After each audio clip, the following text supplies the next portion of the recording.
live on the air. Watch. Hello? Tony. Yeah. This is Bay. You're live on the air. Totally Driven Radio. Hey, how are you? Good, man. How you doing? Oh, I've been better, but hey, I'm alive and well, smack in the middle of hell, that's for sure. Yes, you are. Yes, you are. What a great friggin' tune. Great video. And you know, I've been watching that video the last few days, and I'm saying to myself, you don't look like you're in hell one bit in that video. Right? Yeah, it's, hell, can come in good packages sometimes. It's just later down the line you realize that it's hell. Yeah, right. Never heard it that way. Yeah. So yep. So I mean, you guys got a new album out. You got to be pretty excited. Yeah, I mean, Back to Momo came out July 20th, and I wrote it with Todd Youth. He's a big New York hardcore guy, and played in Degeneration and Danzig, Ace Frehley, blah, blah, blah. And me and him had a really good writing connection. It was very effortless for us, and we just set out to make a kick-ass rock and roll record, and I think that's what we ended up with. Cool. Now, how did you hook up with Todd to write together? Well, I grew up with Todd, and and then he's been living in LA like the last 10 years. I was out in LA for a long time, too long, way too long. But Todd's a really good friend and a really good guy. I grew up seeing his bands play, Cool. I knew him. He certainly didn't know me. I was just a little punk rock kid in New York. So. That's my daughter there. Nice. Are you in Long Island? No, actually, our studio line is New York, but I'm in Philly. Oh, cool. I love Philly. One time we played at Whiskey Dick's. You know that place? Yeah, old Whiskey Dick's. It's not there no more, though. Yeah, that's what I heard. But, most of the clubs in Philly are not there. Dude, most of the clubs anywhere aren't here. It's unbelievable how clubs are closing now and stuff. It's just nuts. Yeah, it sucks. It totally sucks. It's got to be especially hard for a band like yours with Blacklist Union. Rock and roll is like in America. Rock and roll is like collecting baseball cards and comic books now. It seems it's like this collectible, disposable thing, and it's real frustrating.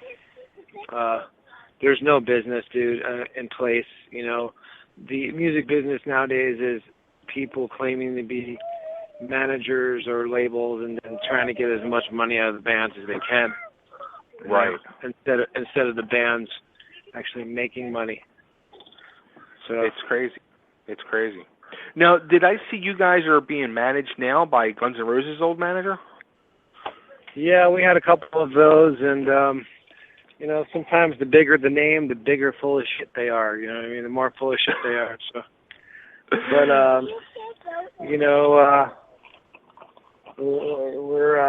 we started working with Doug Goldstein, and he's a great guy. He's a nice guy, but we just decided to part ways with him, and then our last manager is Vicky Hamilton, who also worked with Guns N' Roses. Right. And it seems that those people are interested in what we got going on. There's all the Guns N' Roses people. I think Back to Momo has the ability to make an impact like Appetite did, but it's also a different world, man. So, I don't know what the hell's going on. Yeah, and that's, the total frustration part, because, this is your fourth album, and each one of your releases has, have great, reviews, and everybody loves them. Yeah, but every record, it's, we're the next this, we're the next that, and, it's like, I really wish more people knew about us, because in the grand scheme of things, people don't, People are hungry for rock and roll, I think, but I don't know if they are in America anymore, though. It's questionable. It's sad. It's a sad, sad situation. Me and Todd were talking about how we dedicated our whole lives to music, and never, ever did we ever think it would vanish. You know what I mean? It's crazy. Mia, come on, you gotta come out. But that's kind of where I am with. Be careful with the music industry part. It's disgusting. It's so gross. Right. It'll make any kind of artist not even want to be a part of it.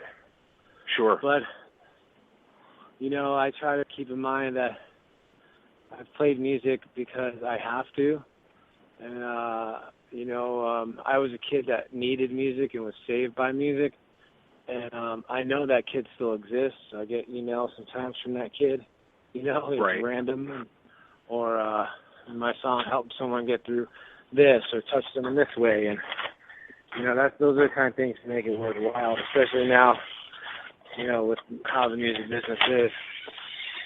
So. Now, speaking of like when you were a kid, like I saw you ran away from home at 13 and went to Hollywood. Yeah. How the hell did you do that? Well, there was community and camaraderie back then. There was a scene in Los Angeles, a punk rock scene and a rock scene, and people looked out for each other, and it was a community. It was camaraderie. That's something that is not existent, right now, and people are under the delusion that Facebook is that, and it's not. If anything, that Facebook shit is it makes you antisocial. It's like I just took myself off it because, why am I gonna fucking try to argue a point with some dude in the UK who's just a keyboard warrior or wherever they may be, or it's just not natural, man. And I feel like you can get lost. It's such a huge distraction. It's like I don't even want to be caught up in that shit anymore. It's so stupid. It's so stupid. And the one thing is, in today's market, you have to have an online presence. But I mean, the band does to a degree. But as far as me personally, I don't need to have that shit anymore. Right. Yeah, and some other names in the business have done that. And the crazy thing is, just like you said, like you need it. And when I hear people say like no more social media, I'm like, I get it, but it's like, wow, like it's so important nowadays. Dude, I don't want nothing to do with that shit. Narcissistic, people taking, like, I never would have known what a selfie was if it wasn't people, posting about it. I don't need to know about Caitlyn Jenner or what people think about the Confederate flag. I think all that shit's ridiculous. Or what people think of Cecil the Lion when police are killing people every day in the fucking U.S. I don't even need to know all that shit. I don't care about that shit. Right. So why get caught up in it? It's not healthy, man. No, it's not. It's funny too, because actually earlier today, do you know AC Slade? Yes, I know who he is. Yeah, he had posted earlier. He just can't understand why he constantly sees musicians post stage shots of himself with like these little coy descriptions that are like in their photo, like working the stage or working my job or just something goofy like that. He's like, I just don't get it. That shit's silly, dude. It's narcissism in like a huge way. You know what I mean? It's just gross. I think it's gross. I don't need to be putting pictures up of my fucking food. You know what I mean? To see if Joe Schmo and Tuckahoe likes it. You know what I mean? It don't matter. Well, something you had said, I had seen you had said, and I was like, all right, I'm an instant fan now. You're a big Andrew Wood fan, and you said you love Mother Love Bone, but you hate Pearl Jam, and I have felt the same way like about that for years. Yeah, I mean, it's such a huge difference. It's uncanny, but I actually got to sing in Andrew's band Malfunction for a while with his brother Kevin Wood, and Malfunction was pre Mother Love Bone. Right. And, I did that for a year, and it was really an amazing experience. It was the highlight of my career, really, because I learned everything I know from Andrew Wood, and all of a sudden I was singing side by side with his brother in front of his mother and his home crowd, and oh wow. His brother told me, he said, his exact words were, "It's bone chilling how much you sound like my brother." But wow. It's just a natural thing with Andrew Wood for me. It's it's a very natural voice for me. No, you're not with Kevin no more? No, we don't live we live kind of close to each other now, and we might write some songs together. We'll see what happens. Cool. Yeah, because we actually had Kevin on the show back when you were in the band, and he was all excited and everything. And and then I think I saw like they were doing a show and they got a new singer. I was like, whoa, what happened there? Well, dude, it's just like, you don't want your wife managing the band. That's basically it. You know what I mean? Like, you have to watch Spinal Tap and they'll tell you all about it. Like, it's just a bad idea, and Yoko proved that shit. So that's all I got to say. You know what I mean? Gotcha. So, all right. So, the new album, again, like I said, is Back to Momo is out. What is Momo? Well, it's kind of like a brothel in L.A. All right. See that? The East Coast person don't know that one.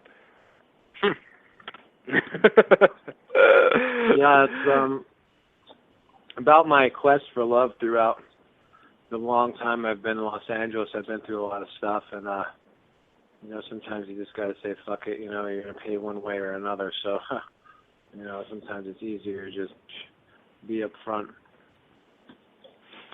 Yeah, I saw another thing to you about you're saying about being upfront and all, like about your writing, where you write about like real life situations that affect yourself or each other and everybody else in some shape or another. And then it says like some of the things you go on, which the first two were the ones that really stuck out to me. It was character assassination and name dropping.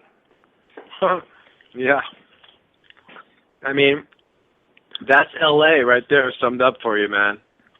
L.A. doesn't have a scene anymore because everyone talked so badly about each other and hated on each other for so long. There's nothing left. And that includes the promoters and the, club owners and all this shit. That's the truth of L.A. right there, and those two things. And, you can tell a lot about someone, they're talking about somebody else, to you. It's like, my theory is they're talking about, somebody else to me, you know what I mean, about me. Right. So right. I don't do that. I don't engage in that shit. I grew up around it too, like gossip and drama and stuff. And, I'm just not interested, I have zero tolerance at this point in my life, I hear you. So, all right, so the first video is out, the first single, Alive and Well, smack in the middle of the hell. Just like we said earlier, the video, it's a complete rock and roll party. You got gritty, killer rock and roll going on.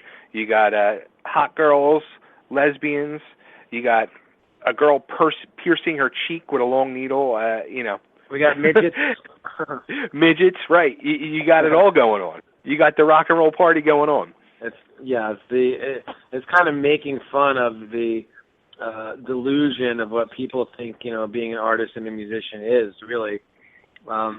There's so much stuff that goes on behind the scenes, constant nonsense that you have to deal with, drama, and, it's definitely not easy, man. And like I said, with the business and disarray, and, it's really hard right now.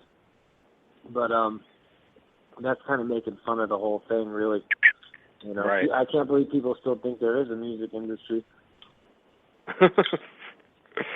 So, any touring at all anywhere, or here or overseas?